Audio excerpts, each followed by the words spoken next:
Today, on Rise Up, we look into community posts made on the official YouTube channel of the Riser.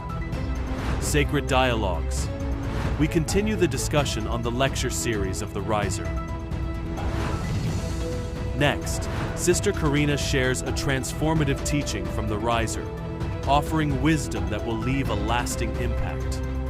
Next, Sister Myrah delves into a book that offers deep insights into the mysteries of creation, the nature of the soul, and the concept of divine justice. And finally, we are joined live by Brother Nasaie, who will explain the efforts of the Ansar in Malaysia as they work to spread the message of the Dawah. This is Rise Up.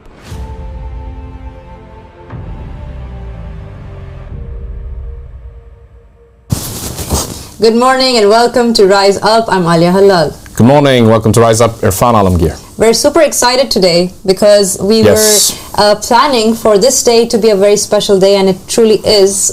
For those who have been tuning in, we are beginning something quite special, and we're excited to be doing it with the viewers as well. We're super excited, and I think the perfect thumbnail was created from the previous episode, which was called the 40-Day Challenge. And we said in that episode on Friday that we would be launching into our 40-day journey towards having a closer relationship with God when we come back on Sunday, and today is day one.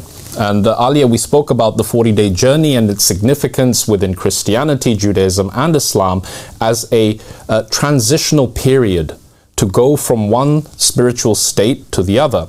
And of course we spoke about the nafs and the development of the nafs. It seems that the nafs is that subconscious element within us that drives us to behave in certain ways, and when put to the test, it has this automatic response. We spoke about being tested by God and the Messenger of God in order to reach a certain level of yaqeen, and that only comes through testing. And what is tested is that subconscious part of us, that part of us that we program, that part of us that we develop and discipline, that comes to the fore during these challenging moments. So we said that 40 days is the time period that God has allotted to the development of the nafs from one stage to the other. So it's a 40-day journey of self-purification. We spoke about letting go of bad habits, and we spoke about the nafs as a garden that you have to, step one is to remove all the weeds, all of those things and habits inside you that are detrimental to your spiritual, physical, and mental life. We are human beings. We're not just spiritual beings. We also have feelings, emotions. We have a physical body. The body has needs. We have to take care of our physical health. And this is something, by the way, over the next 40 days, we're going to be covering in these small segments different aspects of health and spirituality and so excited about development of the mind and body, and how things like certain illnesses can affect your attention. And isn't attention in the present moment the meaning of spirituality and taqwa? So we're going to be linking all of these different aspects, and I hope everybody took the Saturday off to really contemplate, do some introspection, recognize those limiting habits, those negative thoughts that come in every now and then from somewhere where we don't know, and now we know it's the unconscious mind, they're coming from the nafs, and to be able to recognize them, to create that separation, that I have a soul and I have a nafs, and these are two different things. This is light and darkness. Prophet Muhammad said that the battle with the nafs, the ego, is greater than the battle with any apparent enemy. People who have done the physical act of jihad against an oppressive army that is looking to obliterate them, the Prophet congratulated the warriors. He said, well done on the minor jihad. Now do the major jihad, the combat with the self. And we launch into day one of that today. Everybody has to be mindful that they have these two parts within them, the yin and the yang, the light and the dark, and you have to be able to watch that nafs very, very closely. And you realize during certain emotional states, this nafs will become very active. But if you are aware of your emotions, you can step back and create that dissociation. That's the nafs, this is the soul, okay? And your goal is to put that nafs in a state of submission, in a state of peaceful submission. And then you will attain that rank of the Nafs al-Mutma'inna, where it becomes responsive and under the control of the soul. And this is our objective, to discipline and gain control of that camel or that horse or that buraq that will take us to our destination when we do the spiritual ascension, when we imitate the journey of the Prophet Muhammad sallallahu alaihi wasallam himself. So these are very big goals. This is a very exciting time. We're launching into day 1. I hope everybody made a list of practices, bad habits, bad thinking patterns that they're going to get rid of. And they have to realize that monotheism is the truth, and their attention and intention is purely on God. Every action in these 40 days should be motivated for the pleasure of God, to make God smile, to serve God. And we said that God manifests in the creation in the form of a man through the Holy Spirit. So the best of action you can do is support Al-Sadiq. Give to Al-Sadiq everything that you have to offer, because in doing so, you are doing it for God directly. This is the beauty of this dawah, and this is the truth of monotheism. Al-Sadiq is the Jesus, Muhammad, Moses of this time. He is alive and he's calling people to support him. And he's saying, I want everybody to give everything that they can to give victory to the religion of God, and I call to allegiance to God, supremacy for God, God's appointed king ruling the earth. When the man appointed by God is ruling, it is God ruling. So let's really dedicate and devote ourselves over these next 40 days completely to God. Every action must be for his sake and for no other, and this will launch us into a different consciousness, a different level of awareness. And we will reap great benefits from it. So it does require strength, it does require discipline, but I hope people are charged and ready to go, because Ali and I are also doing this 40-day challenge. You know, it's not just us saying you do it, we're also going to do it. And we have done it before, several times. And Al-Sadiq from his speech spoke about it actually quite a while ago in his various works. He would constantly be motivating the people who were following him to be more mindful, to have that taqwa, that God consciousness, that piety, and to always, and I love this, and you mentioned that and I think that's the core of the journey, to always know why we're doing what we're doing. Yes. What is the intention behind it? What is the intention behind speaking? What is the intention behind standing up, sitting down, walking to someone, talking to someone, deciding something? What is the intention? Is it something from the ego? Is it something from the nafs? Is it something that is self-gratifying, or something that we are doing for our own selves to feel good or to feel righteous? Sometimes you could do a very good deed, but your intention could be terrible. It could be to show off, or it could be to feel good about yourself, or it could be because you feel that sense of self-righteousness. And that in the eyes of God could be the ugliest thing he's ever seen. Correct. While in the eyes of the people it is the most beautiful thing.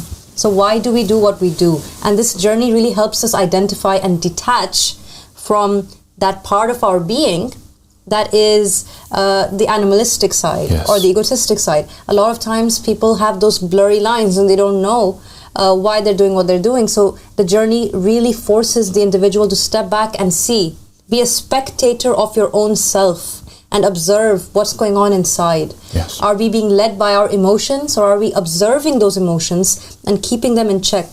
It's a very incredible, phenomenal journey, because you really do transform and you realize, wait a second, I'm not the noise in my head. I'm simply the observer, and I can decide which channel to tune into in my mind if I want to. I don't have to be subjected to my surroundings. I'm not in control of everything else. I'm actually the one in control of my own being. Yes. That's the whole thing, right? That's the whole thing, and it is something that we must become more mindful. We must become more aware. This is the essence of this journey, to increase awareness, to increase the awareness of God in every living moment of our lives. And one of the things that will really enable you to do this, and I strongly encourage everyone who wants to go on this 40-day journey with us and begin in earnest, is to every evening, every night before you go to sleep, this is a mandatory practice, whether or not you're somebody like myself who likes to write down or have a journal. You have to write, or in your mind, if you can do that, day 1 is this date, and at the end of the day, you have to scan the entirety of the day. Okay, and what are we doing in that time? We are looking at everything that happened to us, yes, and we are saying how we responded in that way. So if you are put in a difficult situation, how did you respond? Why did you respond that way? It's really a process of self-analysis. And then looking to see why you did what you did. It's an examination of one's intention. Really examine your day and see why I did what I did, and was this the right way? And if this situation happens again tomorrow, how will I respond differently? How could I have been better in that particular situation? Say, for instance, there's somebody who is who calls you repeatedly over and over again for the same thing, and you can lose your patience, you can lose your cool, but you have to make excuses for the brother and sister. And imagine this is God coming through this individual to have his need fulfilled. It could easily be. And this is why the Imam said that the divine just state will come, and Al-Sadiq said this, is when you treat every person that you encounter in this community like Al-Sadiq. So it's about serving the needs of the people. It's about examining your intention very, very closely and doing it on a daily basis. And doing a journal will definitely keep you on track and motivated, and you will see the growth in your own behavior as you become more mindful. This is training in mindfulness. This is entering into the spiritual gym. And just like we would go into a physical gym and really pump that iron, and we see the effects in the form of muscular growth and hypertrophy, in the same way, you'll become more aware of your surroundings and aware of God in every moment of your lives. What a great boon to attain. Yes. What a prize, what a treasure. And it requires 40 days of dedication and self-purification. So I hope everybody is going to get their journal. You're going to write day dumbbells. 1, and let's get those spiritual dumbbells going, and let's begin in earnest. Absolutely. It's really exciting, and I can guarantee something that I'm sure you also can agree that this happens on the journey, which is that once you set out and you say to yourselves, okay, I'm holding my backpack and this is it, I'm walking out there into the unknown and I don't know what's happening next. What happens is that you find this companion by your side, and that companion is God. And that companion is this voice that is speaking to you and saying, I'm with you. Yes. You're not alone. And you will feel him and hear him so much more. You would be in an argument with someone who's bringing you down. Let's say you're a believer who believes in this call, and you've got a family member who's really angry and really hostile against what you believe in. And they're basically verbally attacking you, and you're upset about it. You'll hear and feel God with you. You'll feel that enforcement, and you'll feel that peace if you remember him, if you ask him and in that moment for help.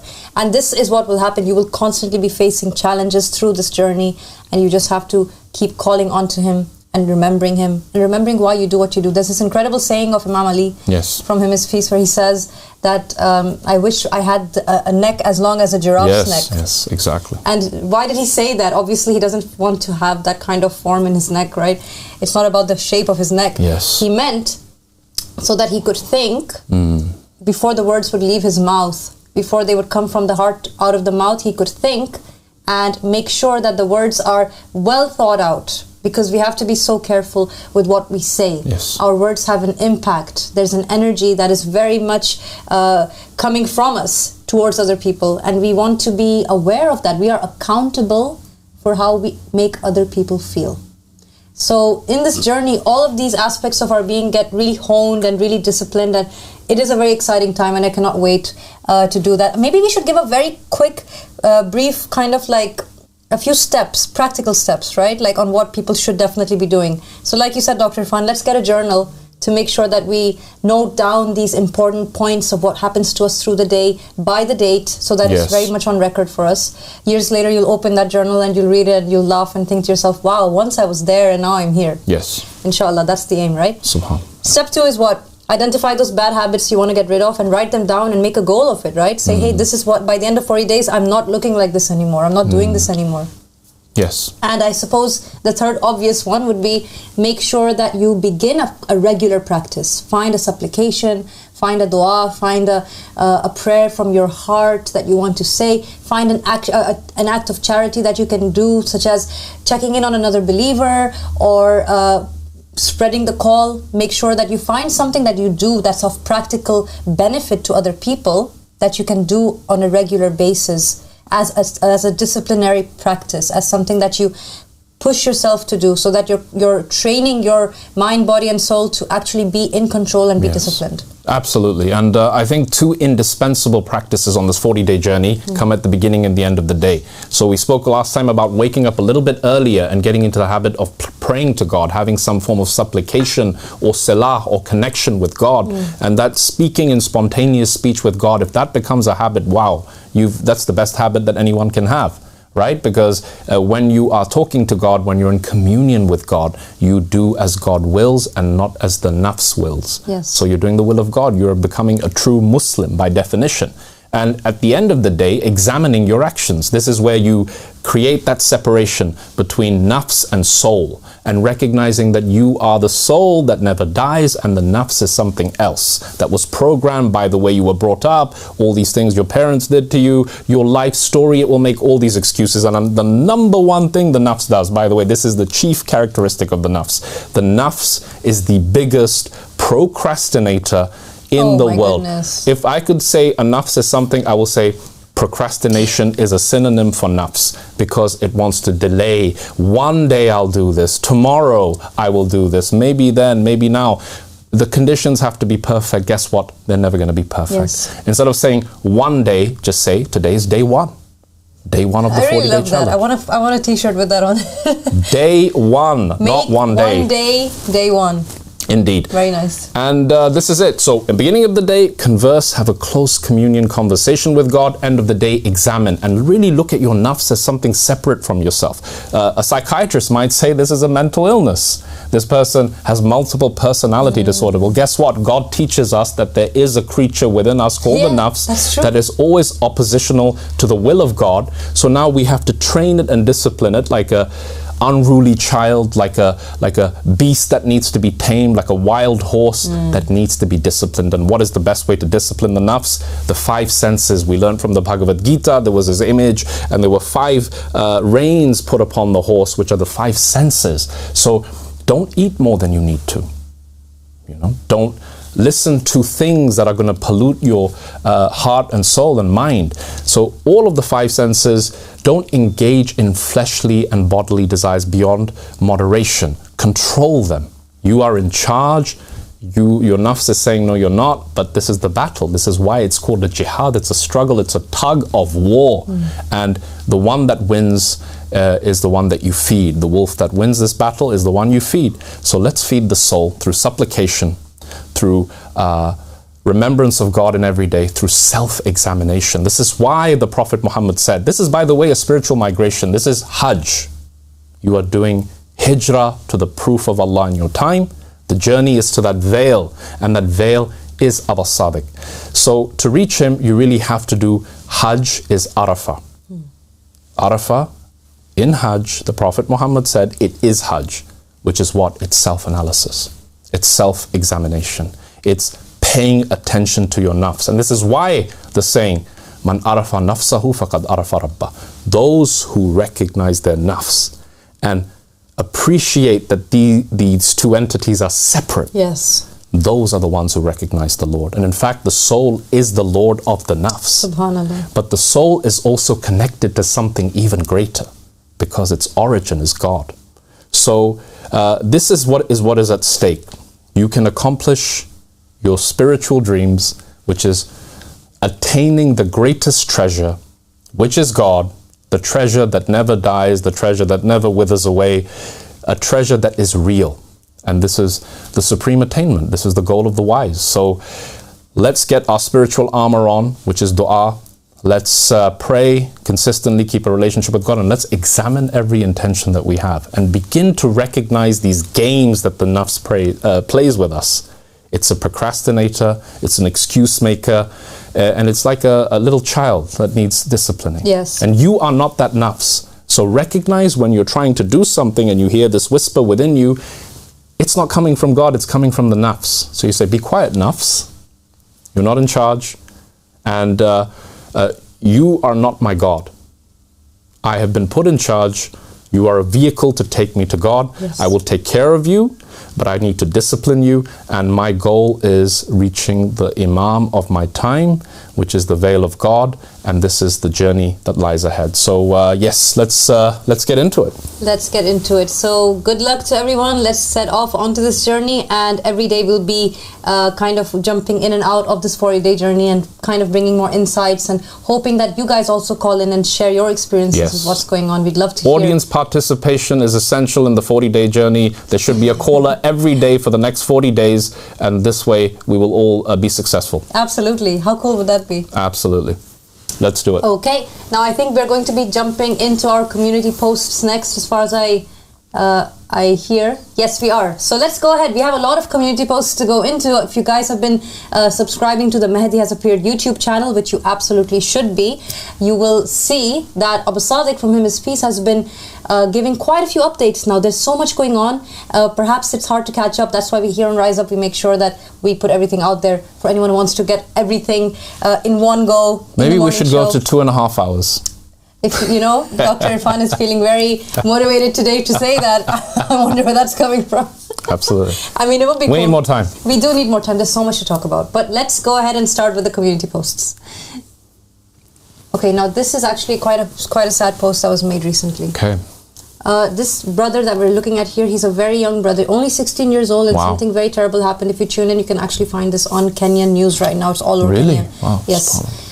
So Al-Sadiq, from him his peace, is saying here, just received news that one of the believers in Kenya, 16-year-old Ibrahim Ramadan, has been brutally murdered by a Kenyan police officer. More to come soon concerning this extremely disturbing case. Our condolences go out to the family of Ibrahim, especially his believing brother Saeed. We are awaiting more details to emerge concerning the case and the circumstances in which this horrible act of violence and persecution occurred. Video footage of the incident was captured on mobile phone, and it's too graphic for release. Really? We will be issuing an official statement soon. Yeah, the video is very graphic, to be honest, and very horrifying. There's footage of the child being buried. There is footage of this, and I say child because for me a 16-year-old is essentially absolutely, like a child. And by definition of the Quran, where we know he's a youth, he's a child. Exactly. It's extremely horrifying. Very disturbing. This individual, this young boy who was just beginning his life, and Saeed is his older brother who actually called in and told us this took place, and it really is very sad. Let's go on to the next image. There's the death certificate that was handed to them. The post-mortem report that was handed over. Imagine how can this police officer face God on the day of judgment when he just pulls a weapon out and point blank shoots this young boy, this child, in the head, and he falls to his death. His family is distraught. He actually suffered, I think, as you can see, Dr. Irfan, penetrating trauma. Brain injury. Brain injury. Wow. So this is a traumatic blow to the head that's caused a bleed in the brain, and that takes some significant doing. So any kind of blunt trauma needs to be on par with a minor car crash. That is the force that is required to create a bleed in somebody who is a healthy individual. And this is something we see in serious incidents very rarely in mixed martial arts. We'll see this, but this is somebody who has been assaulted and beaten to death by a police officer, and you can see this Canaanite individual has killed another Adamite, and this is horrible to see a 16-year-old being brutally murdered in this way. To be beaten to death is one of the most atrocious and barbaric acts that can be committed by a human being, and we see it before us in this post, and it's truly sad and a great tragedy. And I pray for the parents of this child who have lost their son at the age of 16 because of a disgusting act of violence perpetrated on the basis of religious discrimination. Yes, and some kind of police brutality that is completely mindless, completely animalistic, brutal. Animals don't even do that. Yes. Animals don't murder one another for absolutely no reason. There's always a reason behind what they do in the food chain, in the animal world, in the animal kingdom, but human beings seem to just do it for God knows what reason, and it's so disturbing, it's so satanic and barbaric. Our hearts go out to the people who have been affected by this. We have been affected by it. Everyone has been. It's something that really broke our hearts when we heard the news, and there will be a recompense. The universe doesn't let these things go lightly. There is something that must be answered to. Someone is accountable for this kind of behavior, no matter what excuse anyone can come up with for why this police officer did what he did. There is nowhere under the sun where it is justifiable to take an innocent life, especially a youth. Yes. That is the tragedy of this world right now. People don't get that. They just think, well, it happened, let's move on. But we cannot move on. The universe does not move on. Karma does not move on. God does not move on. There's a receipt, there's something that has to be paid back. And it is a heavy price now. So let's pray for the family. Please keep them in your hearts and your prayers, and may God be with them. Yes, we all remember the incident with George Floyd, and actually this brings to the surface a very important issue, which is so important, is that you record these things, and the fact that now we have footage of it, and there is a video that demonstrates this act of brutality.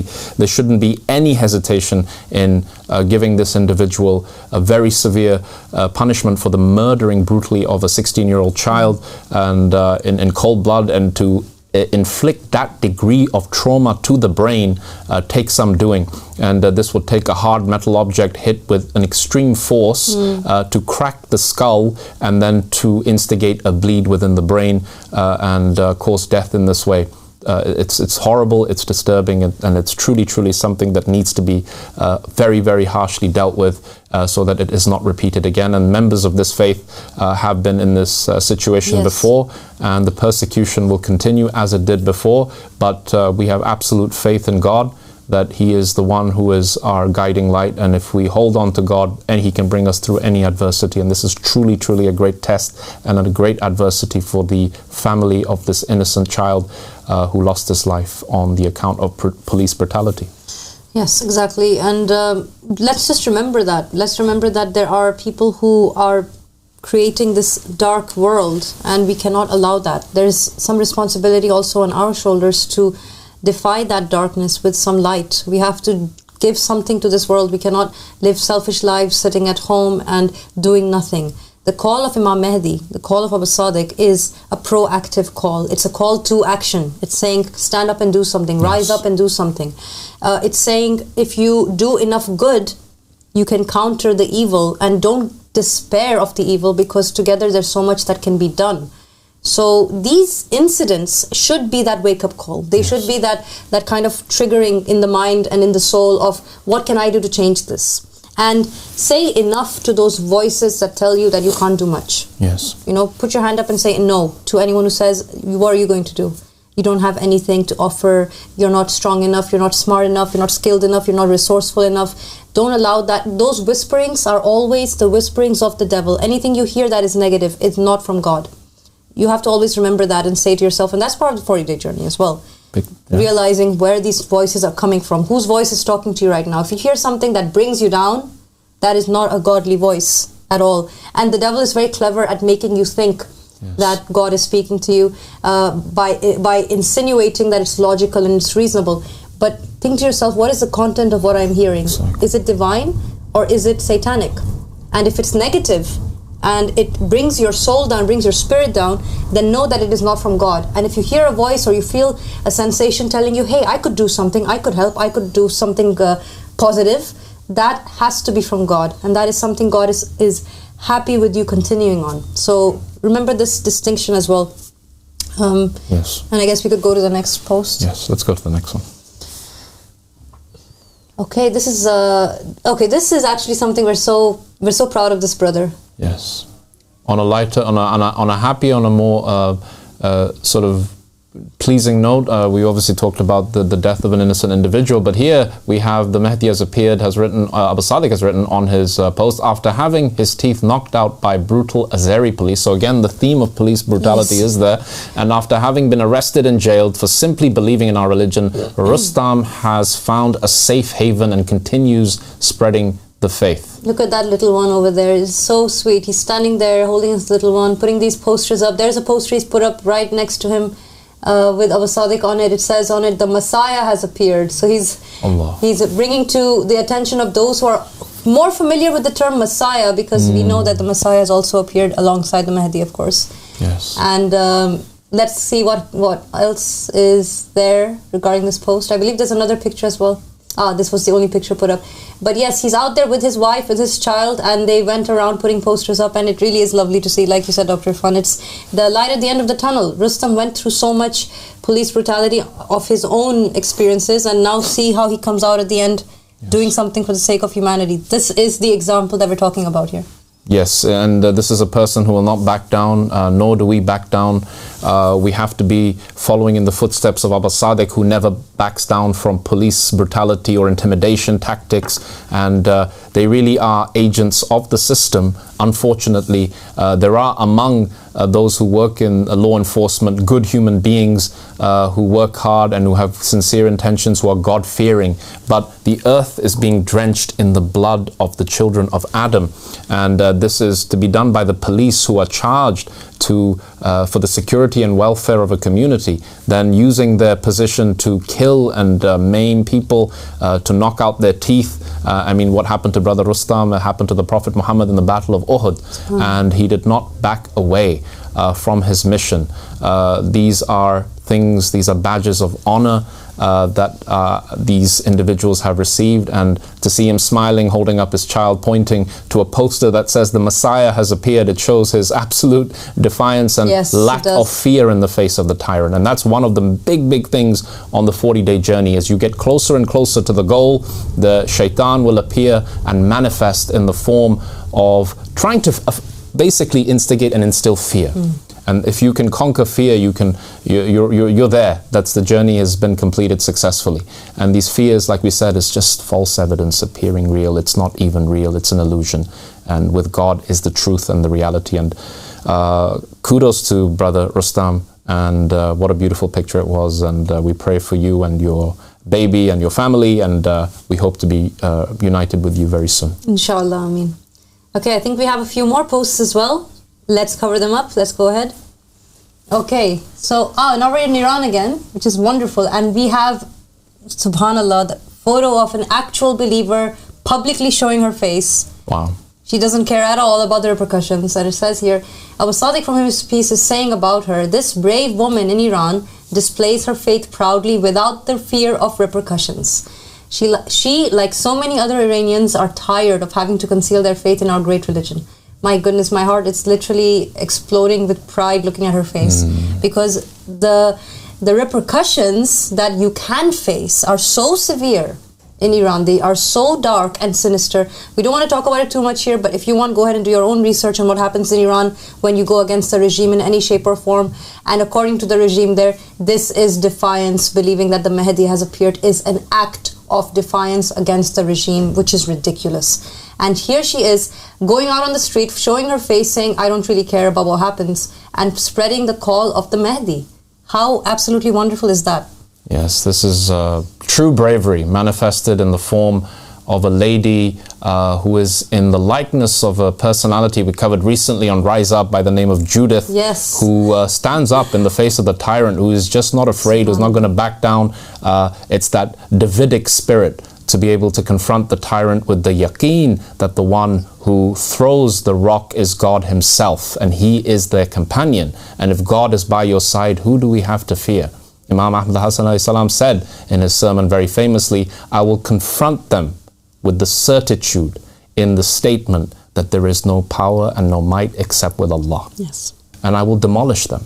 So this is the spirit that we have to have within us. We have to instill this within our unconscious until it becomes conscious of this spirit of courage that was manifested by this very brave lady in Iran. And may Allah subhanahu wa ta'ala, and He is her protector. So God bless you, sister, and keep doing this work. This work will definitely yield fruit. There will be an individual, somebody in the darkness of the night seeking God, and they'll come across this poster, and you may have saved a soul. So great work, great courage, and this is why it's so important to talk about the examples of the previous great prophets and messengers and women within the religion of God. I mean, imagine the fact that this brave woman, this incredible lady, she goes out and she does this. There's going to be some fruit from her sincerity. She cannot have that faith and that passion for God and for the truth and defy all her fears and all her worries and concerns, which are valid. They're not just made up. They're not ideas of what could happen, but they're just phobias. She's actually worried or could be worried about something realistically happening to her. And yet she's not worried. She's aware of the repercussions, the possible repercussions, the probable repercussions. And she says to herself, it really doesn't matter.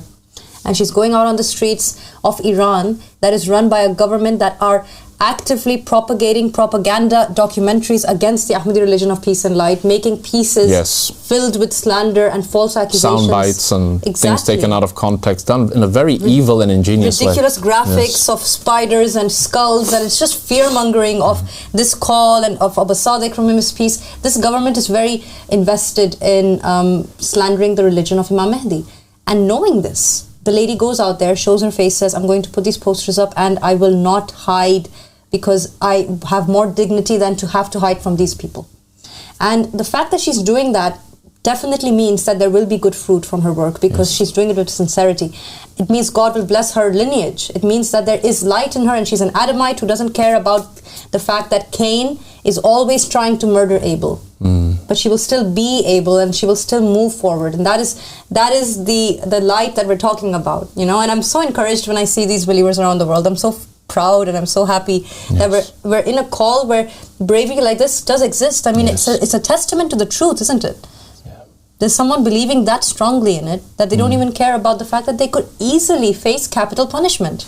And still she goes out and does it. Subhanallah. And this is a great part of the journey as well to God, is that you will be in positions and situations like this brave sister in Iran, like our brother Rustam, where you will encounter these things. For sure, you can't delude yourself, you can't bury your head in the sand. This will happen. And in these instances, we follow the example of Jesus, peace be upon him, when he was going through his 40-day journey. Every time Satan would come to him, he would respond to him with scripture.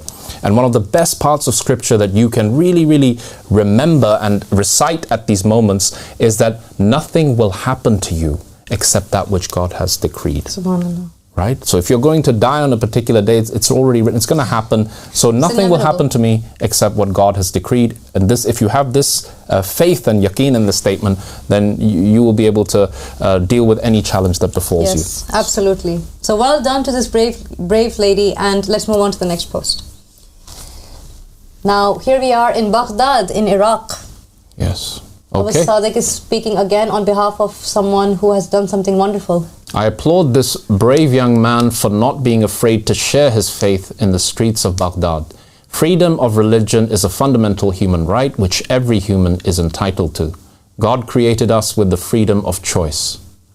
And there it is. That is, again, the land of Iraq is a place, if you can have the audacity of hope in spreading the message of God, you are an extraordinary individual by definition. If you are able to talk about the Mahdi in that country, this is it's a sign of enormous faith and trust in God. Look at that. He's going out there. He has a black beanie on. He does. He's walking around giving, handing people items and giving them these pamphlets and these kind of posters with Al-Sadiq's smile on it. I love that they chose that picture with Al-Sadiq's smile, where he's smiling, and the individual who maybe has lost hope. Look at this lady. Look how she is clearly not living the best quality of life. And then she receives in her hand the picture of the Savior and more information on what she can do to find out more about the call of the Mahdi.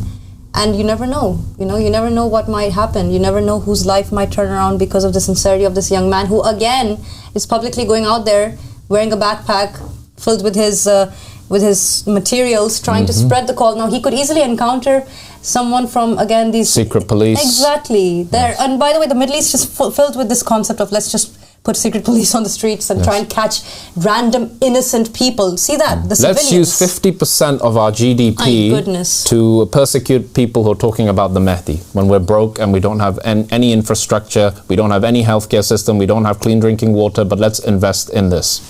This is the mentality of the... And the rich and elite have no secret police walking around checking them out, but the poor on the streets who might say something that they shouldn't say immediately get arrested, get hounded. There was the story of during the Egyptian revolution, one of the believers, this is not during the revolution, this is after, many years after the revolution, one of the believers actually ended up arrested and taken away by the national security again.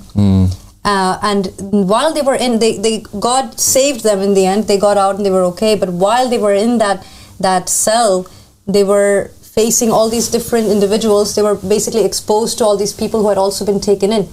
And none of those young men, they were young men, a lot of them, were actually guilty. They were sitting there for the most ridiculous of reasons. There was this young man who was telling his story to this believer, and the believer asked him, he said, "Why are you here? Why did they take you in?" And he says, because during the Egyptian revolution, while the police were running around trying to stop the civilians from revolting, he says that I was serving tea. I was a tea boy in a cafe. Okay. These little cafes that they'll make, and they're very humble cafes. They're not like, you know, big kind of like enterprises. Yes. But this child, again, for me, this teenager is a child. He's holding this little tray of tea and running around giving tea to the people. The police come and just take him, grab him, put him into a cell, and he's been there for months with no hopes of getting out, because who's going to speak up for a young tea boy who was serving tea to those people who were revolting on the streets of Egypt against the dictatorship? This is the level of tyranny that the Ansar of Allah are faced by in the world. It's in the Arab world. It's truly dark. It's a dark dungeon. It is. And it's cursed. And it is completely bereft of the presence of any goodness. And it's a reverse Robin Hood. They take from the poor and they give to the rich. And this is why upon them will descend very soon the wrath of God. I have no doubt about it. Absolutely. So this is it. This is why we're rising up. We're rising up for the sake of a tea boy who's been arrested for no reason and is sitting away from his mother, his father, his siblings, all because he was in the wrong place at the wrong time. This is not the world we want. We want to make a different world, and we are. People like this lady in Iran, like that young man in Baghdad, like these individuals who are just going out there and saying, look, the Mahdi has appeared. Let's tell everyone. Tell everyone. Go ahead and find out if he's appeared. Look into this call and tell the world these glad tidings. Now, coming up next, we have a clip from Sacred Dialogues, one of the Q&A session questions that were answered by the riser of Al-Sadiq. So let's go ahead and listen to the question and his answer. Abbas from Iraq. He says, Bismillah ar-Rahman ar-Rahim, Allahumma salli ala Muhammad wa ali Muhammad al-Imma wal-Mahdiin wa sallim taslima. Peace be upon my master, the Qa'im of the family of Muhammad. Master, I have received permission from you, and as you said, my master, we are a people who do not fear. I have spread the call in my area, all thanks due to Allah. My master, I seek refuge in Allah from the I love you, and I have pledged allegiance to you, and I'm trying to guide my family and everyone I know to this blessed call. I ask for nothing except your satisfaction, for your satisfaction is the satisfaction of Allah. But I have a feeling, Master, that you are not pleased with me. I do not know the reason for this feeling. I need a word from you, Master, that will bring joy to my heart and change my feeling if I am deserving of that. Well, Imam Ahmad al-Hassani said that the believer has in his heart a mirror, and by looking in that mirror, he's able to tell his state with God. If he feels like God's pleased with him or the Imam's pleased with him, then he must be. If he feels like he's not, then he should review his own actions and hold himself to account. But in regards to what he's been doing about spreading flyers out there and being brave and saying that he's from a people that don't fear anybody but God, I'm super happy about that. And I'm extremely happy and proud of all of the incredible, brave men and women all over the world that are going out in dangerous countries such as Iran and other countries in the Middle East. And they're posting these posters all over the place. They are the pride and joy of the and they are behaving like prophets and messengers, fulfilling their oaths, fulfilling their covenants, and they are showing and demonstrating how weak the rule and the throne of Satan really is. And we can see that clearly in the latest example of what happened in Morocco with Yahya Marfou and Rakdain, these two blessed believers that went out in Morocco, and the young boys that just simply, they put out a couple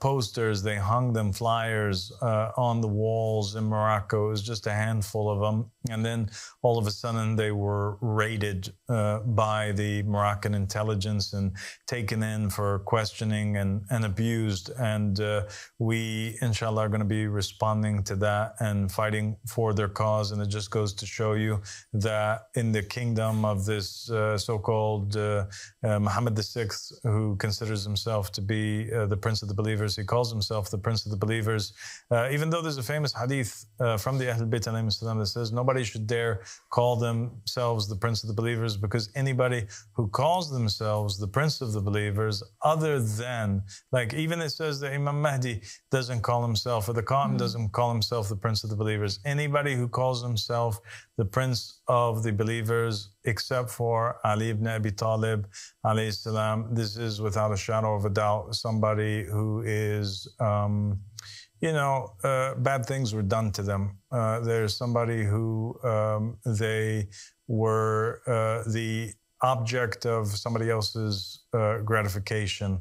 And I hope that he repents from this and he realizes that touching the hair on the head of any single believer in the supremacy of Allah subhanahu wa ta'ala is it's a death sentence for their rulership and for their kingdom. And we have examples of this in the past in the Torah, where Allah subhanahu wa ta'ala did not take lightly, and he ended kingships and rulerships and removed tyrants from places of power just because they abused believers like these two, Yahya and Rakdain, that had nobody that they could call on, nobody that they took as a leader, as a father, except for God himself. And they lived by the motto of we are from God and we only take from the proof of God. And they did nothing. They broke no crimes. They threatened nobody. They weren't trying to pull a coup d'etat. They weren't involved in politics. They were simply expressing their religion. They were putting up a poster in the country that they're citizens of, in a country that allegedly allows freedom of religion. So curse be upon the tyrants, and I think that our people should continue full force with going out and not being afraid. And this is the only way that we will achieve our rights by going out there no matter what, not being afraid, and awakening people to the truth. Yes. And I was like, if you allow me to add, today, as I was following the case, when it was discussed of what did the two put up, and that the banner was having on it Al-Bay'a Lillah, and then one of the lawyers said, just to show how tyrannical and how disbelieving these regimes are, he said, but how can you say Al-Bay'a Lillah, or pledge allegiance to God? Here we pledge allegiance to the king. Yeah. To that extent, these are regimes that have nothing to do with God. Yeah, so that's the thing. But that shows how powerful our dawah is. Exactly. How much fear is instilled in the hearts of the devils and those who hate God, because that's all the banner says. It says allegiance is to God. Yes. And in a so-called allegiance is to Allah is what it says in the banner in Arabic. And this is supposed to be a Muslim country, exactly. Supposedly, allegedly ruled by somebody who claims that he's a descendant of the Prophet Muhammad sallallahu alaihi wasallam, but he's offended by that statement. And then you got people like Laura. Can we get the camera on Laura? Laura, come over here. I need people to see you for a minute. Look at this. This is Laura from Belgium over here. Can we get the camera on her? There you go. There's the camera. Laura from Belgium, she stood on a bridge too, and she hung the flag of allegiances to Allah in a European country, in Belgium, with her purple hair, and she did not receive any sort of objection or fear or harassment from the regime that doesn't even believe in Islam, doesn't even believe in the Prophet Muhammad, doesn't even believe in Allah subhanahu wa ta'ala. For shame on the Muslim countries that hate Allah more than the countries in Europe. And God bless you. Thank you.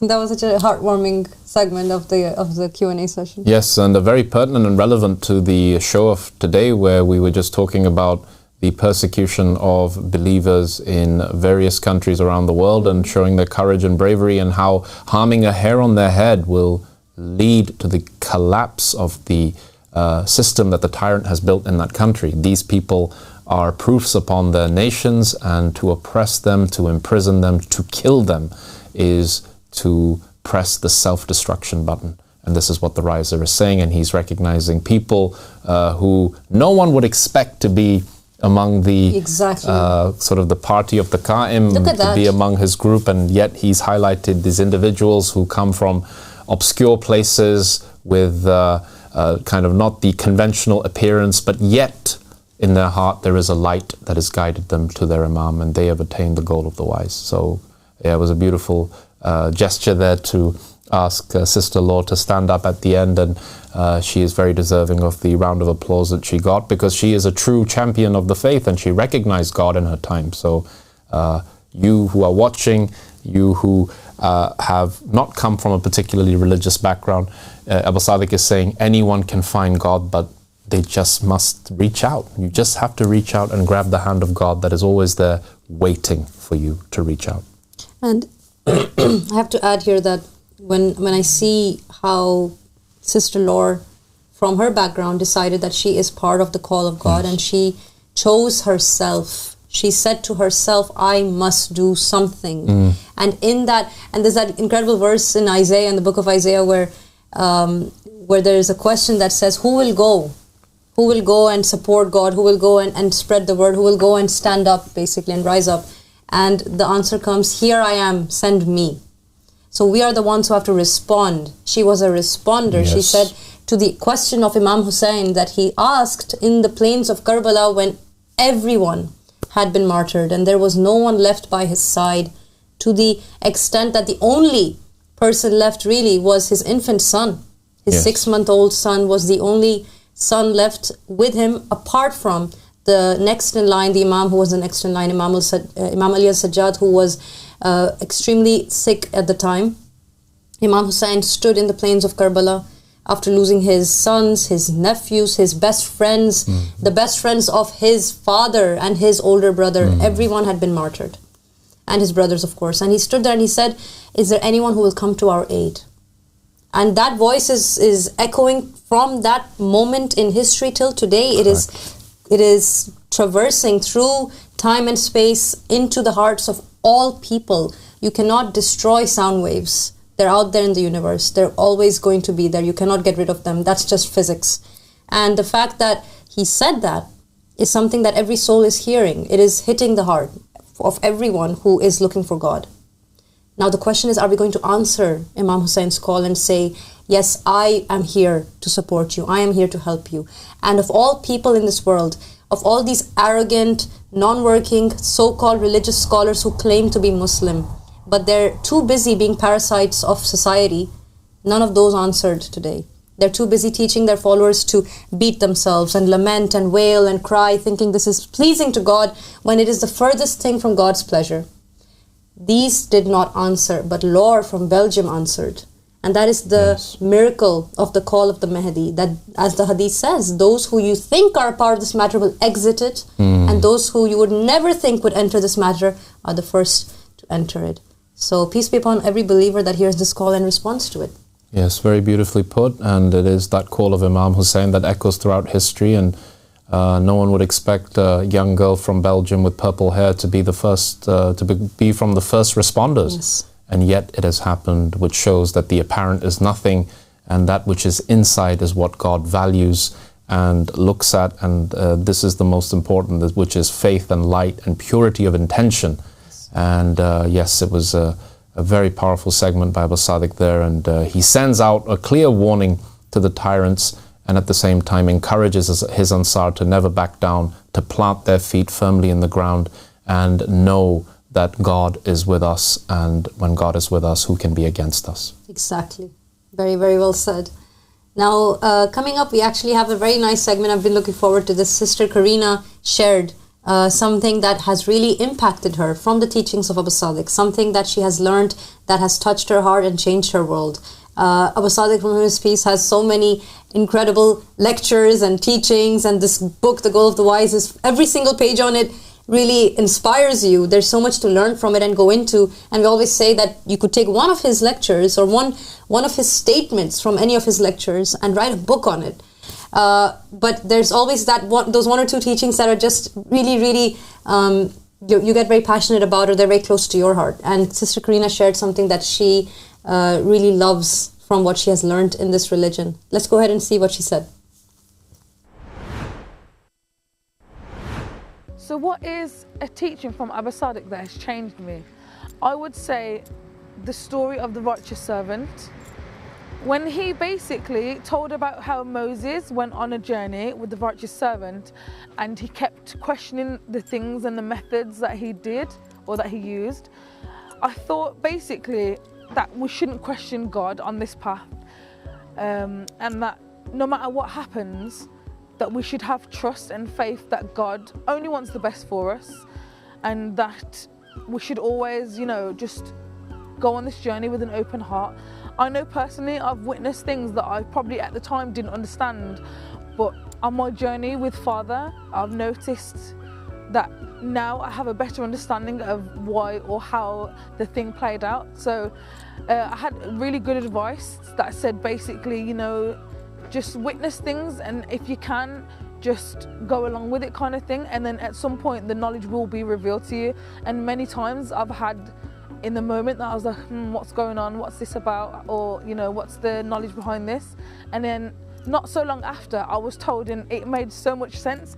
And sometimes it's not even that someone tells you, it's just that you grow, you learn, you have a deeper understanding of the religion, and then alhamdulillah, things are revealed to you, God reveals knowledge to you. So again, I think that's just something that we should really hold dear to ourselves, and always remember God knows best.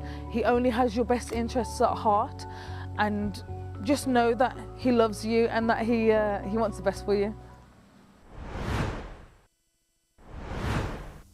God bless Sister Karina. That was really touching, and she's such a great sister. She's such a dear sister to us in this community. And what she says is a very important fact, actually. It's something that people kind of pretend it's not happening, and that it's not important, and people try and live their lives without this aspect, but they fail at living good, wholesome lives because of neglecting this aspect. And the aspect is the fact that there has to be that leader, that guide that you can rely on, that you can trust more than your own self. If we all live our own lives thinking that, okay, we're just going to wing it and hope things work out, it's not working out. The world doesn't look very good right now. We need that focal point. We need that leader that we can rely on and trust and love, and actually put our trust in order to put our lives into place. Because otherwise, we're all just trying to survive in this mad jungle that is a survival of the fittest structure, and it doesn't work very well. We need a shepherd who can have our best interests at heart. And Karina has seen both kinds of worlds, and she knows the difference, and she's felt it. It's impacted her. And she's seen the difference, she's experienced the difference. So she's speaking from experience when she says this. And I think that's a very important point, very valid. Yes, I mean, people who live in confusion, people who feel lost, people who feel purposeless, these are the people who are depressed, and these are the people who get anxious and they don't know what's happening, and their life is one big chaotic mess until they focus on a goal, until they aspire towards something better. And actually, one of the best advice that can be given to any human being is to have a goal, have a purpose, have something to aim towards. And this takes care of so many problems. And the best thing to aim towards is the Imam of the time, is the veil of God that is going to enlighten you to become the best version of yourself, to become a reflection of God in the creation. And this is the goal of the wise.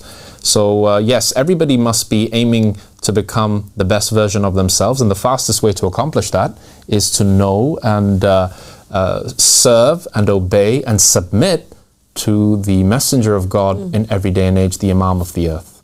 That's it. That's how it has to be. And I really like the fact that in this call, our principles and our teachings that we talk about, that we believe in, that we've learned from Al-Sadiq, they sound very simple, don't they? They're very short and they're very kind of like, it's this or it's that. And, you know, we say it and we move on.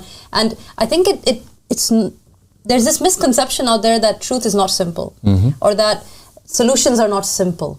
But God is so great that the truth actually is very simple, and solutions actually are very simple. But the world and the devil try and make it out that they're complicated and we can never really reach it, and it's difficult, it's confusing. Oh my goodness, how am I going to know who the Mahdi is? How am I going to be sure?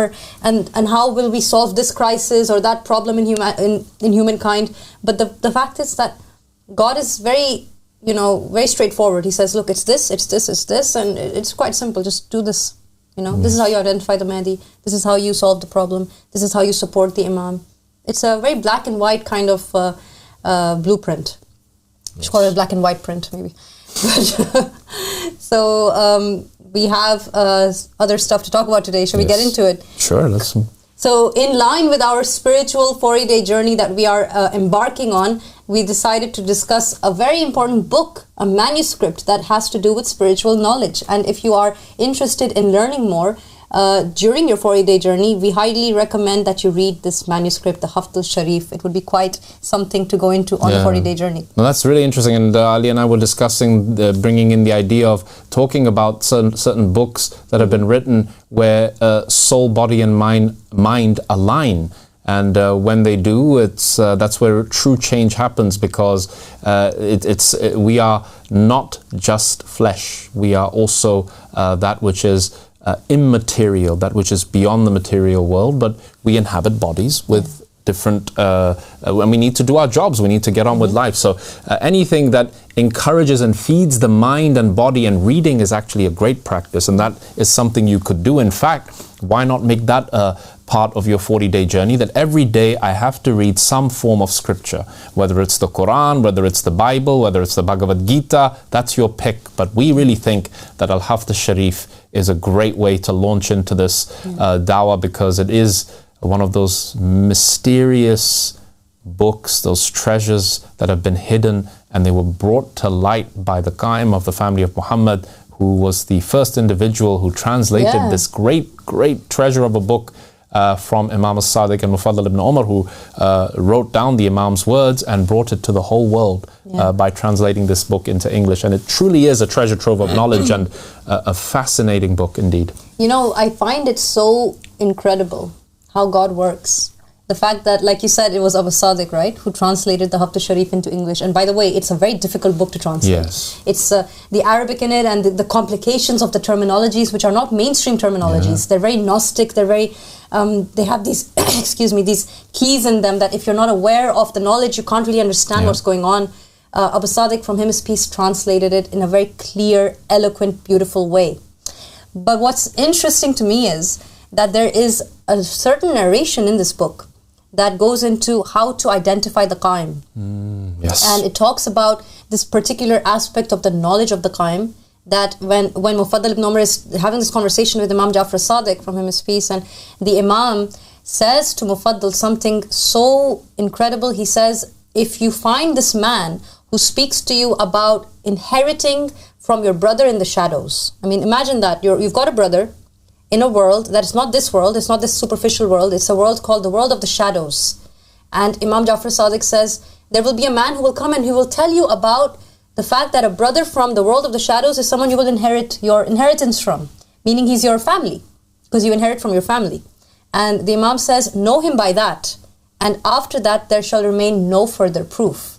Meaning, if you find this man who's talking to you about that kind of reality, then you know it's the Qaim. So that's an incredible kind of like cheat card that the Imam gave, because people are like, how do I know who the Mahdi is? Imam Jafar Sadiq is saying, look, if you find this man who talks to you about this aspect of knowledge, then you'll know it's the Qaim. Now, this narration is in the Al-Haft Al-Shareef, and it was translated into English by none other than the Qaim of Al-Sadiq. So how can you now deny that the words of the Imam, he said, know him by his provision of this knowledge. Who gave us this knowledge? It was Al-Sadiq. So it just all falls into place so beautifully, I think. It really beautifully falls into place, and it's no coincidence. There are no coincidences. The Qaim is the one who translated this great hadith and gave it to the world as a gift by which to recognize him. Exactly. And this is a beautiful romantic way in which God works. That's exactly right. It is a very romantic way of God's work. It is. Yes. Great description. So, Sister Myrah actually broke it down for us in the upcoming segment. Let's go ahead and find out a little bit more about this incredible book, the Haft Al-Shareef. Hidden deep within the records of Islamic mysticism lies a text long shrouded in secrecy, Al-Haft Al-Shareef, written by Mufaddal ibn Umar, a close companion of Imam Jafar Al-Sadiq. The book records a conversation between himself and his master, delving into esoteric knowledge that goes beyond mainstream Islamic thought. It was written in the 8th century BC, and yet, for hundreds of years, Al-Haft Al-Shareef remained largely ignored by Islamic scholars, dismissed as heretical or inaccurate. But its secrecy and lack of recognition in mainstream Islamic circles appear to be intentional. Throughout the manuscript, great importance is placed on the need to safeguard the knowledge shared by Imam Jafar Al-Sadiq. Imam Al-Sadiq emphasizes that the wisdom Al-Haft Al-Shareef contains is not meant for everyone.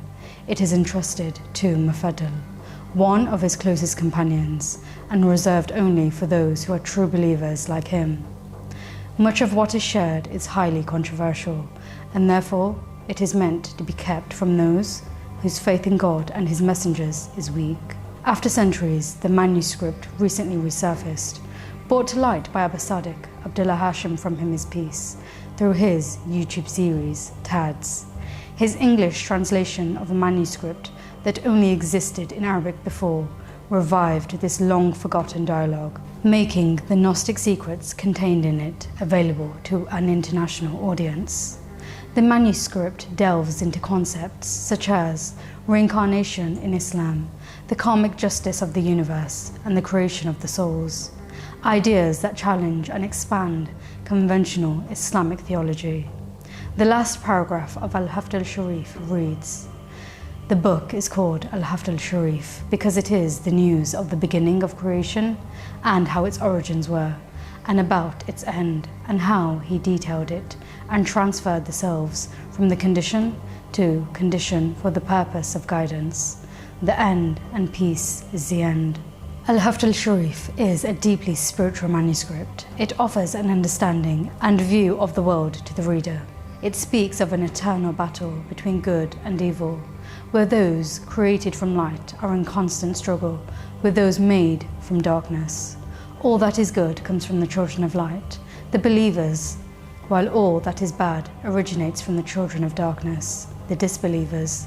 And everything that you see, or hear, or smell, and has a good taste and a nice scent, or soft touch, or food, or drink, then that is from what disintegrated from the bodies of the believers. And everything opposite that of the stinky and sour and unpleasant, and all that humans hate to smell or look at, or taste or touch in all conditions, that is from what disintegrates from the bodies of the disbelievers.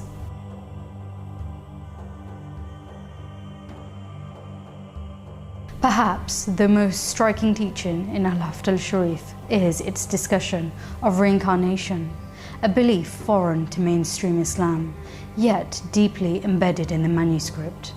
Imam Al-Sadiq, quoted by Mufaddal, explains that souls undergo cycles of rebirth, moving through many lifetimes in different forms, both human and animal.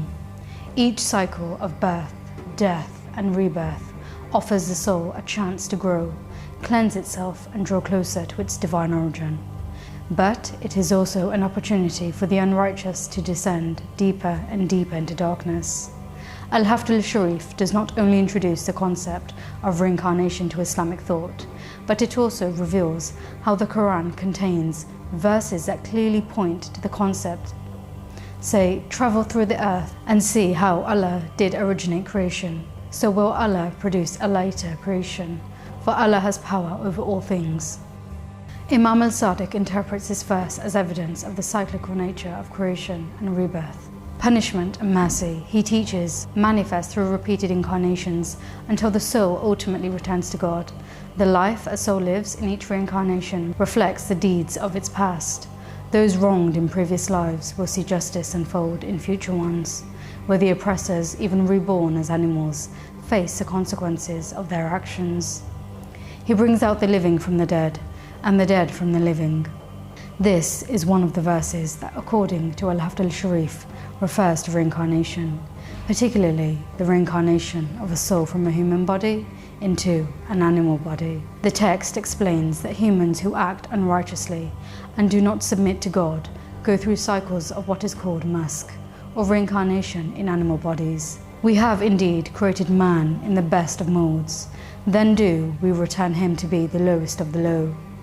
Al-Haft Al-Shareef details many different forms of musks and describes in explicit detail a system of reincarnation into animal bodies. Al-Haft Al-Shareef unveils a hidden layer of Islam, one that goes beyond mechanical interpretations of the mainstream. It whispers of mystical truths that have been lost over time, truths that many scholars dismissed because they could not understand them. These teachings bridge Islam to other faiths that may seem unrelated, like Hinduism, yet in reality share the same divine source. Like Al-Haft Al-Shareef, the Hindu scripture Bhagavad Gita also speaks of souls being reborn as animals if they are weighed down by ignorance or wrongdoing. In the Gita, Krishna says, "Those who die in the mode of passion are born among those engaged in fruitive activities, and those dying in the mode of ignorance are born in the animal kingdom."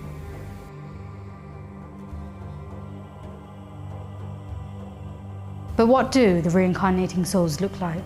Throughout history, humanity has gazed at the stars and planets, not merely as celestial bodies, but as spiritual entities. In light of this, one of the mystical chapters of Al-Haft Al-Shareef teaches that the souls of believers are in fact the stars and planets in the sky. When Mufaddal asked Imam Al-Sadiq about the piercing stars in the sky, the Imam revealed, "Those stars are the light bodies that were made for believers from their works. The light bodies are honored." This connection between stars and souls finds confirmation in other sacred texts. In Surah Yusuf in the Quran, the sun, moon, and 11 stars in Joseph's dream symbolize his family, his father Jacob, his mother Rachel, and his brothers. Similarly, in the Gnostic Gospel of Judas, Jesus reveals to Judas the connection between his soul and its star, saying, "Your star has ascended and your heart has strayed." This passage suggests that each soul has a celestial counterpart, a star in the heavens that guides and reflects its earthly journey. Imam Al-Sadiq explains that the planets appear that way in disguise for those that are unlike them, suggesting that their true nature is hidden from the unworthy.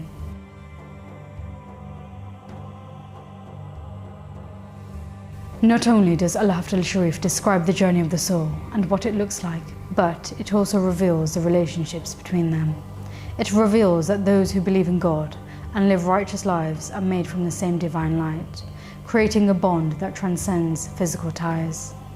As the book beautifully states, the believer becomes the brother of the believer from his father and mother, for mercy is his mother and his father is light. It points out that these relationships are far deeper and more meaningful than the connections formed by blood. But this insight is only the beginning. Al-Haft Al-Shareef prophesied that one of the defining signs of the Qa'im, the savior of the end times, is his ability to reveal the mysteries of the soul world and its relationships. This understanding would serve as the ultimate proof of his identity, a sign no one else could provide. The text says, "Verily God chose between the souls in the shadows and then made them enter the bodies. And if our Qa'im emerges, he shall make the brother inherit from the brother whom God paired him with in the shadows, and he does not make him inherit from his physical brother. Know him from that." All those who take the words of the Ahlul Bayt seriously should ask, who has come with the knowledge of the souls and its relationship? Only Al-Sadiq, from whom his peace, has fulfilled this prophecy, bringing the hidden knowledge of the soul world to light, while at the same time claiming to be the Qa'im of Ali Muhammad.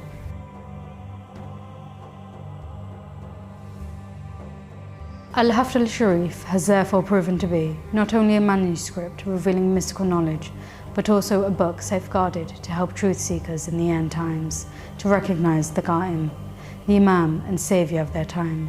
In addition to mentioning the ultimate proof of his identity, the manuscript also lists several signs of the rise of the Qa'im. One distinct sign is the appearance of a man from Al-Basra. This man is said to be from the descendants of the Prophet Muhammad. While describing the signs of the appearance of the Qa'im, it states, "The coming down of soldiers on the shore of Sihan of Al-Basra, and there comes out on the shore of the Tigris River from Al-Basra, a man from the sons of my father. He wants to enter it, but he is prevented from that by the most severe of preventions, and he returns leaving it, and the armies of Bani Myrdah gather against him." This prophecy points clearly to Imam Ahmad al-Hasan, the only man from Basra who was claimed to be a descendant of the Prophet in the realm of the soul. This quote has historical significance as it became a significant sign for many believers in 2012, leading them to believe in Imam Ahmad al-Hasan after Al-Sadiq, from him his peace, released an English translation of Al-Haft Al-Shareef. Al-Sadiq, from him his peace, has called Al-Haft Al-Shareef one of the greatest books ever written and one of the most authentic and reliable books in Muslim history. Whilst he confirms that there are minor distortions in the text, its core teachings remain intact. Al-Haft Al-Shareef offers deep insights into the mysteries of creation, the soul and divine justice.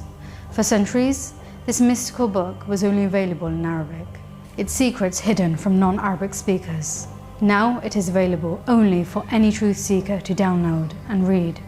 Though not entirely free from errors, the book is a valuable resource for understanding many concepts central to the Ahmadi religion of peace and light.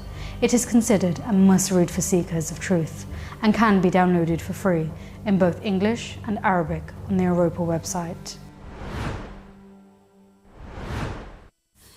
That was a really informative, very well detailed segment about the Haft Al-Shareef, an incredible book that you absolutely have to read.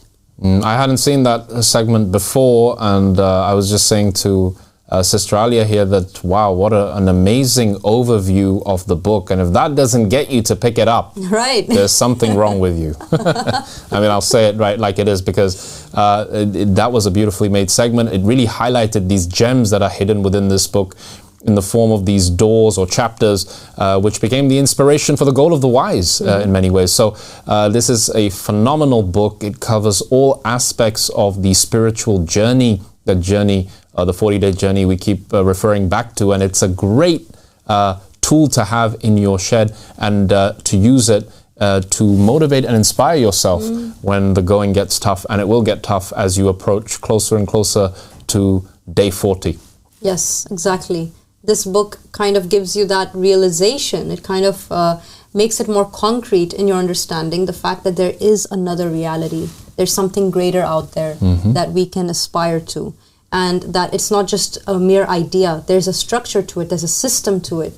And there's a kind of knowledge about it. We get to learn a little bit more about that ethereal, spiritual world that we can't see and perceive with our senses right now, but we know about it. So when you read and you hear those conversations between Mufaddal ibn Umar and Imam Jafar Al-Sadiq, from him his peace, you kind of get insight into that secret world that existed once upon a time where the Muslim world was completely oblivious of what was truly happening in terms of the knowledge of Imam Jafar Al-Sadiq, because this was knowledge that was secretive, it was hidden away. It was a time of taqiyya, because we were, as a nation, the Muslim nation, were unable to access the truth and the knowledge from the Imam due to the tyranny of the rulership that they were under. So it was only those very close companions who got into that inner circle and had a chance to really find out what was happening. Now we're in this time where everything is coming to the fore, and Al-Sadiq, from him his peace, is the Qaim, who is saying enough with the state of Iblis and hello and yes to the state of Adam, where God is worshipped openly. So the Haft Al-Shareef is a great resource. You have to check it out. Very great point, and a very important point that you made, Alia, which is that this is not for the faint of heart. No. This is for those who are hardcore in their faith, in their religion. This is the manifestation of the statement of the Prophet Muhammad. This book is when actually Amir al-Mu'mineen, Imam Ali alayhi salam, when he said, if Abu Dhar knew what was in the heart of Salman, he would say, may Allah bless his killer. He is this is the extent of the knowledge that is in this book. It is heavy. And imagine that. Yes, and closeness to the Ahlul Bayt depends upon how much you can bear about them. And those like Salman who could digest this information that is shocking, and like that famous movie line, can you handle the truth, you know? You can't handle the truth. Can you handle the truth? Can you handle the truth? Very good question. If you can, this is the book. Yes, absolutely. It is, and it is disturbing, some of it. You read it and you say to yourself, my goodness, really? Yes. Is this actually how it is? And apparently it is. So yes, and maybe we could read segments from the book and talk about it, because both Ali and I actually asked her as the segment was playing when you first read it, being from a Shia background, was it easy for you? Because I really struggled the first time. It went completely over my head. I was like, what is musk? What does that mean? What's going on? What's going on? And it sent me into a bit of a tailspin. But after I reread it and then I broke it down, and Sister Ali had this very amazing way of learning it, where she kind of turned each chapter into a question-answer thing, and then she answered the questions. And these are great tactics and strategies you can use to internalize key concepts within the book and become a more effective and efficient learner in general. So question answer is a great method to do it, and perhaps we could do segments for this book during the 40-day challenge, where we ask questions and then answer them. And that would be nice. The producer likes the idea as well. He's saying, let's do it. So we will do that. Now Brother Mamadou agrees, and that's always... We have to make Mamadou happy. That's it. Now we're going to actually go ahead to a quick break, because right after the break we're having Brother Nasaie coming over from the Malaysian outreach team here at AROPL Studios. He's going to be talking to us about dawah and giving dawah and the missionary works in Malaysia. They have come up with some pretty cool creative ideas. We wanted to share them with you. We're excited to do that, and we're excited to speak to Brother Nasaie. Stay tuned. We'll be right back after this very short break.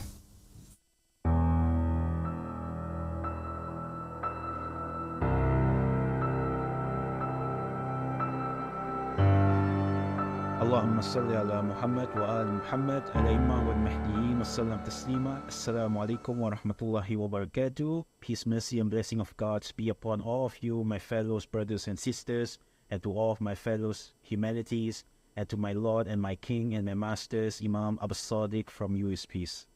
Inshallah, today I wanted to talk very important topics, and that humanities need to ponder upon. They need to take these stories and ponder. Now, we live in the times that we have reached the time of the end of time. A lot of sign has been shown to humanities. Began with COVID-19, you know, even you saw earthquake, you saw plagues, you know, you saw locusts, floods, everything's. That all this thing is mentioned in the Bible by Jesus Christ, and even in the Old Testament, in the Torah. And even you find these matters is in Islamic stories, in Islamic narrations from Prophet Muhammad and Ahlul Bayt alayhi salam. All of this thing has happened right in front of your eyes now. But the question is, some people might say that, no, we don't live in this time yet. You know, I don't feel like I live in the time of the Mahdi yet. I don't feel like I live in the end of time yet. You know, I don't see it, right? Some of them might have this. Some of them even give a reason like, this wars, you know, this pestilence, plagues that you guys are talking about, this has already been happened like for centuries, you know, from history, like for 100 years already, that this matters occurs. So I don't think that the Mahdi is here yet. This is some of the people thinking. Now, this feeling actually that they don't feel that there are gonna be a big flood coming, right? The big punishment, a big flood that is coming. All of this that happens right now toward humanities is a punishment that the people have broke the covenant with God. But there is still hope. There is still hope, my fellow humanities. What we need to do is that we need to turn back to God and His messengers, find the leader whom He appointed in this day and age. The reason that how do we broke the covenant in the past and currently still under a breaking of the covenant is because the people decided to elect their own leader. And from this, because you elected your own leader, because the people elected their own leader, then from them inflict sufferings upon the humanities. So that's why humanity is right now suffering. But God is here and His messenger. He's offer you a solution. God, even though God bring down punishment right now, but that all of this in order for you to take heed, to think that why is all of this thing happens? Why is all this natural disaster happening? Why we have wars this time? Why do we have rumors of war this time? It is for you to think, my fellow humanity. It's for you to realize that we actually live in the time of the Mahdis now, the time of the Savior now. It's not like it's not like we are telling you guys that look, you see, punishment is falling upon you is because you guys are guilty. Like, it's not like we want this punishment upon you, but we want that all of you to turn back, to God, to be saved, to enter into the ark of Noah of the time. Wasn't Noah call his people? Wasn't Noah tell his people that, look, punishment is coming right now, come on, enters upon the ark. Help me building this ark so I can save you. Isn't Noah calling people, telling them about this? In this day and age, Noah of the time is doing the same thing, calling the people, telling them that right now in front of your eye, punishment is here and yet is still more to come, but you still have hope and chance. Comes and join the salvation of Al-Sadiq, enters upon his ark. The ark in this day and age is establishment of the divine just state. That is the ark of Noah in this day and age. So my brothers and sisters, people sometimes they don't feel this because it's not just they don't feel this in this day and age. This feeling actually that they feel that is still another 1,000 years ahead of us for the time of Mahdi or the Savior or the return of Jesus Christ, or they don't. This feeling actually have even in the past nation before us. That's why we need to take heed and extract a lesson from these stories. For example, Jesus says that the coming of the Son of Man is like in the day of Noah, where people in that time, they were giving marriage, they are married, they're eating and drinking without realizing that the flood is coming. Until then, when the flood comes, they still don't realize it. Until the flood comes only, they just realize it. It's like last minutes. This feeling is not just people in this day and age. Even in the past nation, they feel this before. So this is why, my fellow humanities, Al-Sadiq, he now wrote a book and is already available in the AhmadiReligion.org. He offered a solution for humanities. He offered you how he gonna build this ark. That is the divine just state. And what is the step that humanities needs to do, to take. So inshallah, you can download this book and check it out. This is a blueprint for humanities. And then you will know that how important it is to find the messenger of time, because he is the Noah of the time that will save you from the flood. Inshallah, I end this topic today. And I ask Allah subhanahu wa ta'ala to grant all of you success and make all of you find the path of truth, and that truth, to realize this path of truth, and that truth is Al-Sadiq, and Al-Sadiq is the truth. Jesus Christ, from him is peace, once says, I am the way, the truth, and the life. But I tell you, humanities, that Al-Sadiq in this day and age, this statement apply to him. Al-Sadiq is the way, the truth, and the life. Whoever want to be saved have to come through him. Assalamu alaikum wa rahmatullahi wa barakatuh. May the peace and mercy be upon you all.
Welcome back to Rise Up. We're here right now with our dear brother from our Malaysian outreach team, Brother Nasaie. Thank you for joining us, brother. Yes, good to be here.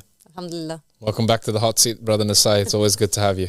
Yeah, thank you so much for inviting me here. So we're really excited, Nasaie, because we've been hearing a lot about what the Ansar in Malaysia have been doing to spread the call further. They're very dedicated. They're very fearless, obviously, because they're spreading far and wide this call, this message, which is causing kind of like a phenomenon in Malaysia. There are so many believers there now, subhanAllah, and they are consistently following the call, dedicated to it. The excitement is clearly there. Yes, they're probably doing something right now as we speak. They are. Probably, That's interesting. I don't know. I mean, that's how much they're doing That's wonderful. right there on the ground, yeah. That is wonderful. Yeah, no, they're very active and they're one of the most proactive people on the face of the earth. And we said it before. We said this was coming.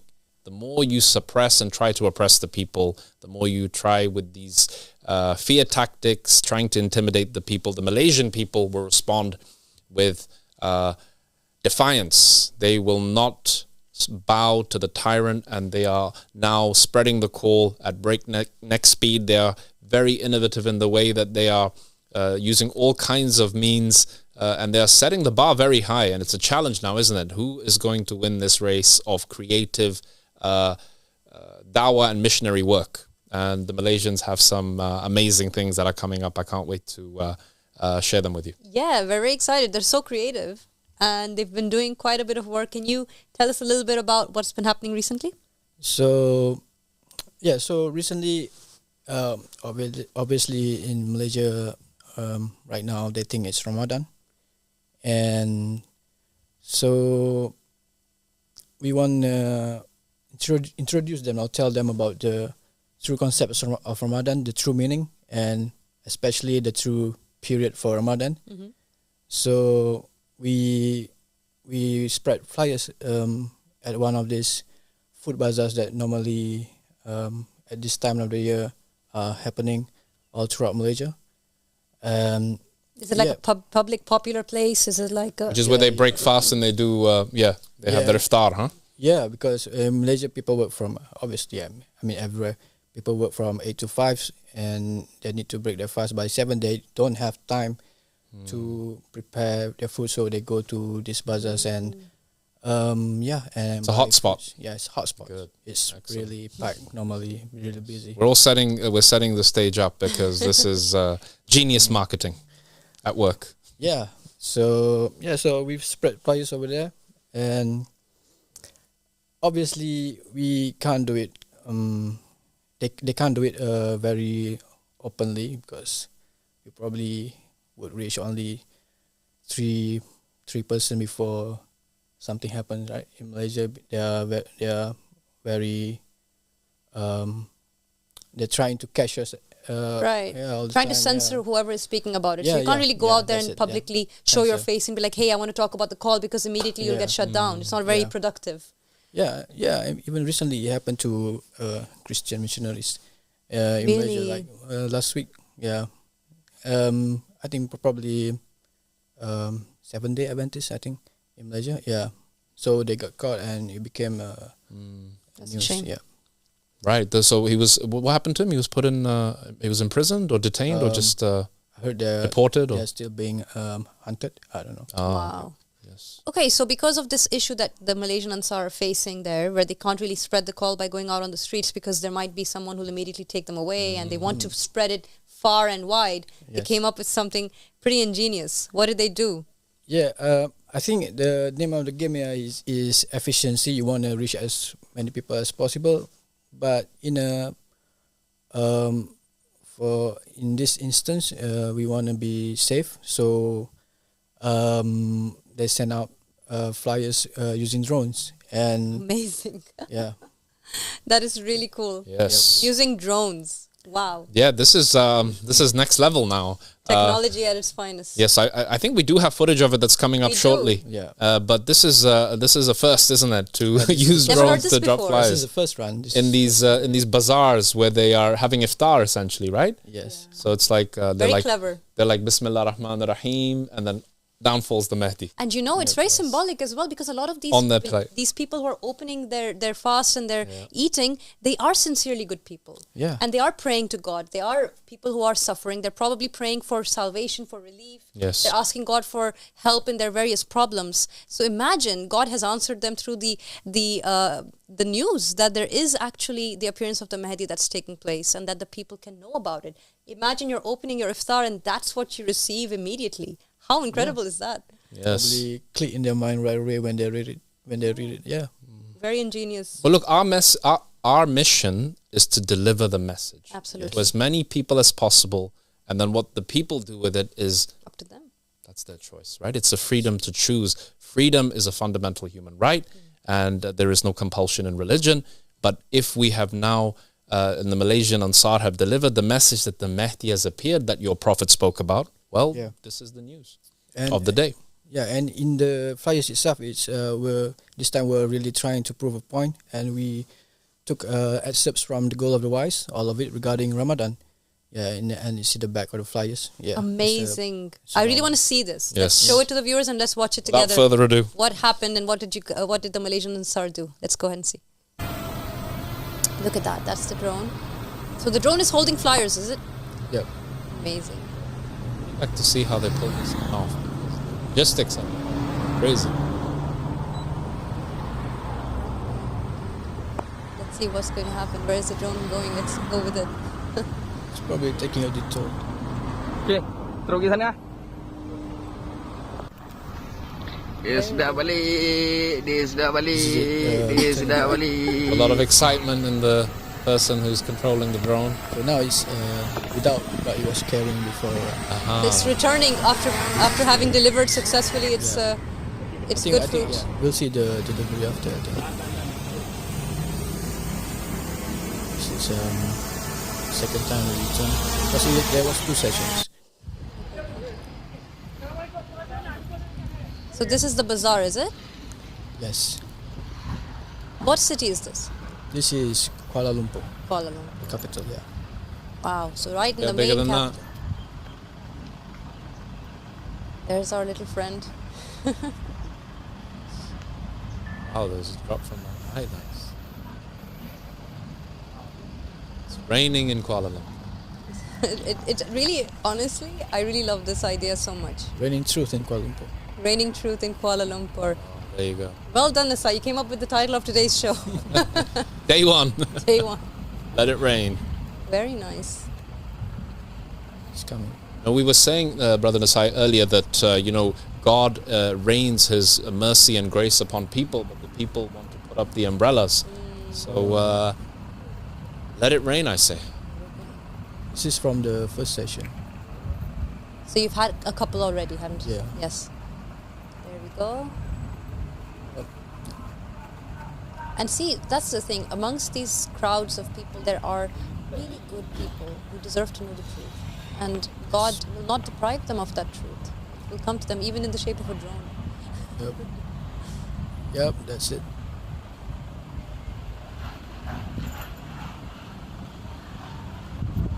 I mean, I don't know about everyone else, but if I were praying to God and I immediately find falling on my lap a flyer that talks about the Mahdi appearing, I'd be excited. Okay.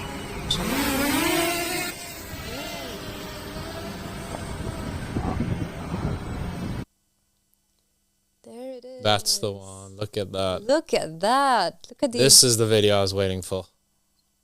Unassuming people walking, wondering. So these are what flyers, to do. right? These are just Yeah, flyers. Right, okay. Leaflets or leaflets. So they just kind of would fly out Yes. because of the wind and. Imagine if it was the Yes. goal of the wise, we'd be in trouble. Yes. But we need the flyers with single. Light enough. Exactly. Something light enough to carry. But that's beautiful. And what did the message say on it? Was it just a QR code or was it like a invitation? So here we go. Look at that. So what does that say, brother?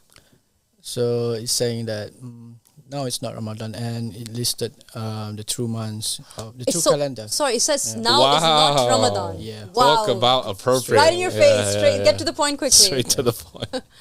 This is excellent marketing. This should be done in a class to teach like how to give dawah, right? It's Ramadan.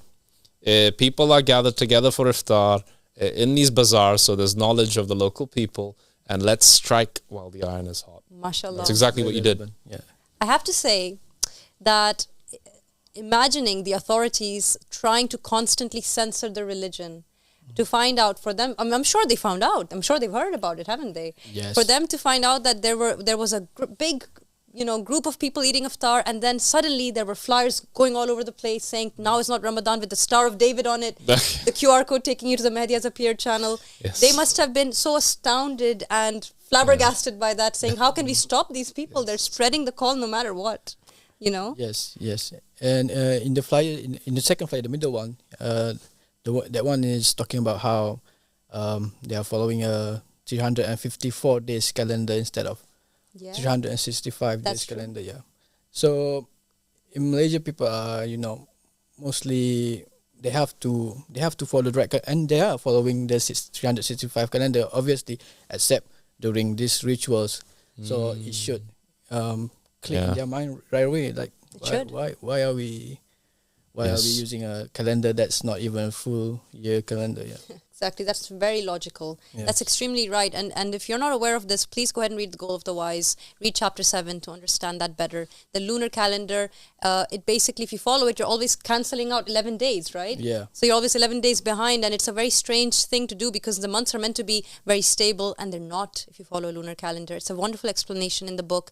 It's an innovation that entered into Islam after Prophet Muhammad, peace be upon him, and his family. And I'm so glad that you pointed that out in your flyers so that hopefully the people in Malaysia, in Kuala Lumpur, opening their fast would read that and say, wait a minute, that kind of makes a lot of sense. Yes. I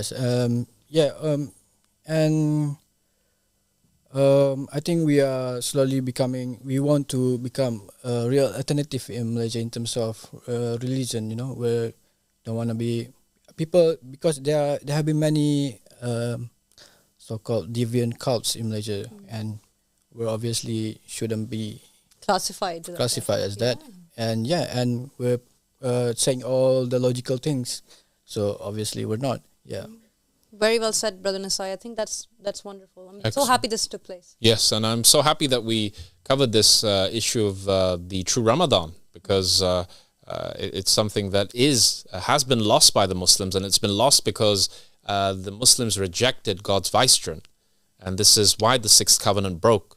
And in breaking the sixth covenant, the Muslims lost the Qibla, the Muslims lost the Ramadan, and they lost everything except, they lost all of religion. And to break the connection with God this is exactly why the seventh covenant has now come upon mankind through the Mahdi, through the personality of Al-Sadiq. And to give this glad tidings to the people of Malaysia in this great innovative way is very heartening to see. And I think we should purchase larger drones that can deliver larger payloads of copies glad of the tidings. Yes. Yeah. I mean, this is the first run. Probably we're going to increase the number of flyers. Amazing. Please keep us updated on what happens next and your different projects that the Malaysian Ansar are doing over there, and keep us posted, because I know you're aware of what they're doing, and we'd love to know as well and share it with the world. Yes. The people are fascinated and interested. They want to know more. Thank you for tuning in today. Thank you, Brother Nasaie, for coming over. And we will be seeing you again tomorrow morning, same time, same place, here on Rise Up. Assalamu alaikum.